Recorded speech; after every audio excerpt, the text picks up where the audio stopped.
Once upon a time, you and all your kind lived underneath bridges, had ridges for ribs that dropped off into empty chests as if your hearts were all stolen treasures. As if an excavation crew were hired to dig up and remove the part of you that let you feel. And while the world above you invented the wheel, you stayed put, knowing it would one day need to roll over top of you to get to where it's going. You had an endlessly flowing supply line of food. You began to brood over humanity and made meals of our hope, as if crushing our spirits would make your mirrors cast better reflections than the ones they gave. As if the only way you could save yourselves was to make the world ugly so no one would notice you hiding in it. You learned to knit pain into a kind of camouflage, treated hope like a mirage that you could use to lure in your next meal. You lived off of our fears if you could taste what we feel. And every night, as the moon read bedtime stories to sunlight, you took darkness as an invite to head out into the world. You curled your hands into wrecking balls. Your breath became squalls. You made rocks rumble. You made land shiver. You made boys and girls pray that someone would deliver them from you. We told them, you aren't real. And then one day, the world changed. But you all stayed the same. Just migrated from living underneath bridges to living underneath information superhighways.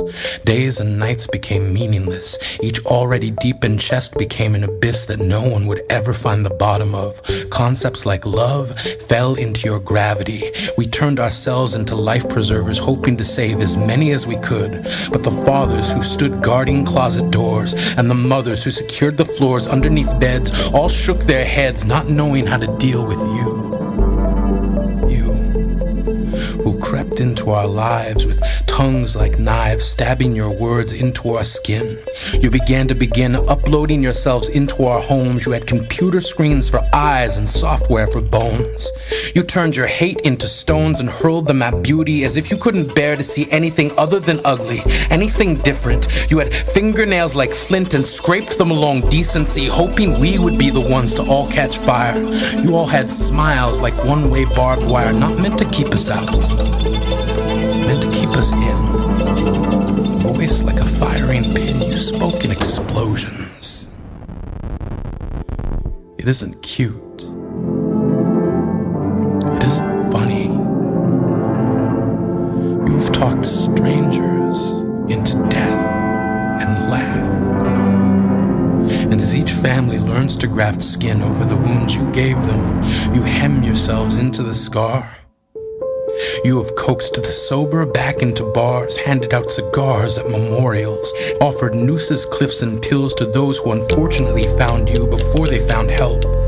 You have praised suffering, waltzed in between tragedies, gracefully dipping misery as if we would somehow be impressed with the dexterity of your animosity. You have cheered on rape, dashed through police tape as if it were the finish line in a race of who can be awful first. Even now, you somehow see this as an invitation to turn your keyboards into catapults, wondering which one of you can be the first to hate this best. You're loathing, already dressed in riot gear, ready to incite rage, as if each message board is a stage where you recite hostility, turning freedom of speech into freedom of cruelty. We are stuck with you, the same way you are stuck with you.